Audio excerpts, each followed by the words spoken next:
Explained by the Billy Meier contacts. Mysteries, myths, legends, conspiracy theories, historical inaccuracies, and more.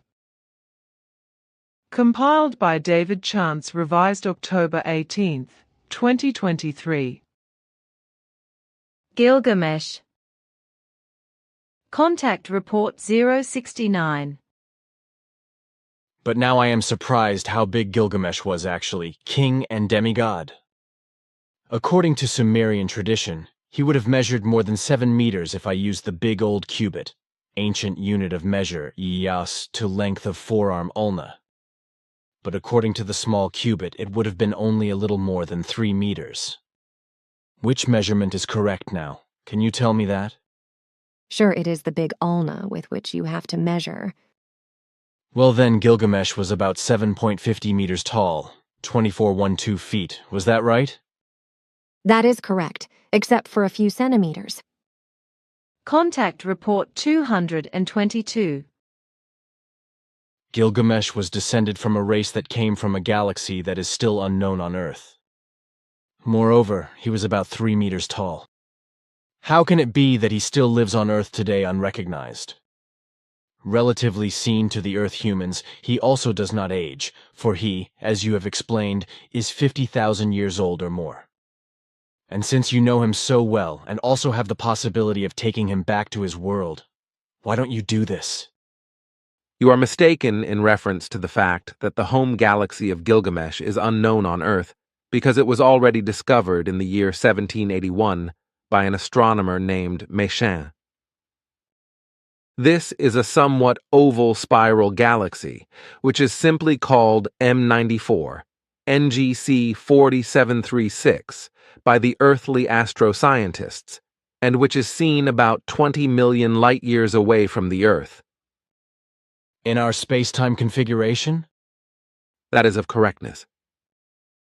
But listen further.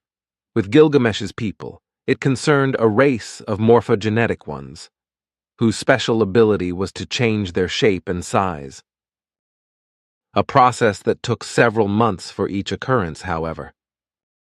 First of all, why do you speak of concerned and was? And secondly, does your explanation with regard to the morphogenetic ones mean that it concerns a morphogenesis, precisely in terms of biological morphology? Morphogenesis, nevertheless, refers to the formation of an organism or life form during his or her development, whereby everything depends on the hereditary predisposition and on the environment. Do you mean this? No, that is not the meaning of my words. Rather, I speak of a shape-shifting that can be carried out arbitrarily during normal existence. Do you mean, for example, when the development of the physical body has already been completed? By this, I mean that a shape-shifting can be accomplished when... That is the meaning of my words, yes. Shape-shifting. Then one could very well call these humans shapeshifters. Can they change, then, also their external and internal features, apart from their shapes? That is of correctness. You have not yet answered my question, however, as to why you said concerned and was. Gilgamesh's people no longer exists, because a sudden and unpredictable planetary catastrophe caused the whole race to become extinct within a few minutes. There were no survivors because no human beings of this people also stayed outside of the planet. Gilgamesh is, thus, the sole survivor who has adapted his shape, however, to that of the earthly human, and has morphogenetically transformed and found a new home in this world, which he no longer wants to leave. Contact Report 519. Some of the Earth foreigners who came to Earth, due to errors in coordination, strayed directly to Earth instead of reaching the Lyra system. Others were looking for the planet Melona Phaeton, which they did not find, but came to Earth in their search. Others were looking for Mars, but found it inanimate and finally came to Earth. But there were also those who suffered an accident, including the Gilgamesh spacecraft of the very early days, as well as the spacecraft that caused the Tunguska catastrophe. Then there is a question about Gilgamesh, which you mentioned. In 1976, at the 69th contact, I spoke to your daughter Simyase about the fact that Gilgamesh was about 7.5 meters tall. But in 1988, at the 222nd contact, I talked to Quetzal about the fact that Gilgamesh was only 3 meters tall. This was based on the fact that Gilgamesh was a morphogenesis, and therefore had the ability to change his height and appearance. In these conversations with Simyase and Quetzal, it was unfortunately forgotten to mention that Gilgamesh was 7.5 meters tall at the time his spaceship was damaged, after which he changed his height, and by the time he was in Uruk-Gart, he was only 3 meters tall. In the course of time, he reduced his height by about 120 centimeters, so that he was then only about 1.8 meters tall. I think this should be made clear, before another hooligan thinks that there is a contradiction. Contact Report 721. But they also taught far eastward to Mesopotamia, where King Gilgamesh formerly ruled in Uruk-Gart, as well as to the Aryan country. Scott posted on Wednesday, November 29, 2006, 08:37 a.m.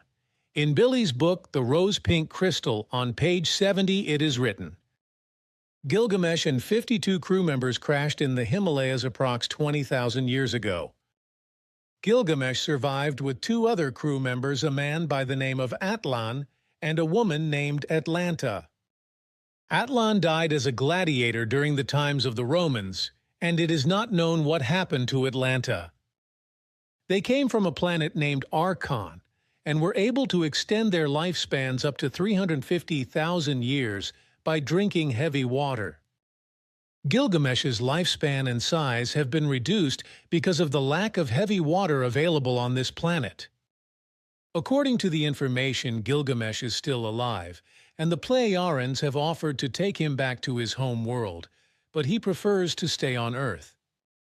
This is how I understand the story. Norm posted on Wednesday, May 30th, 2007, 1:51 p.m.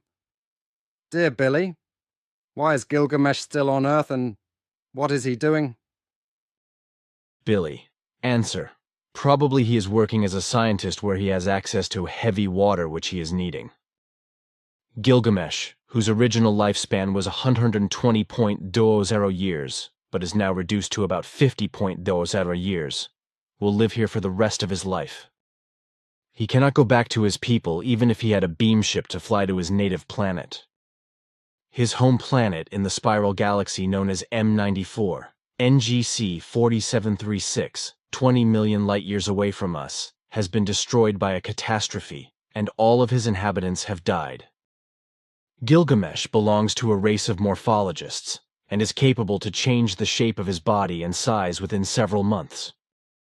Source: 226th contact of February 3, 1988.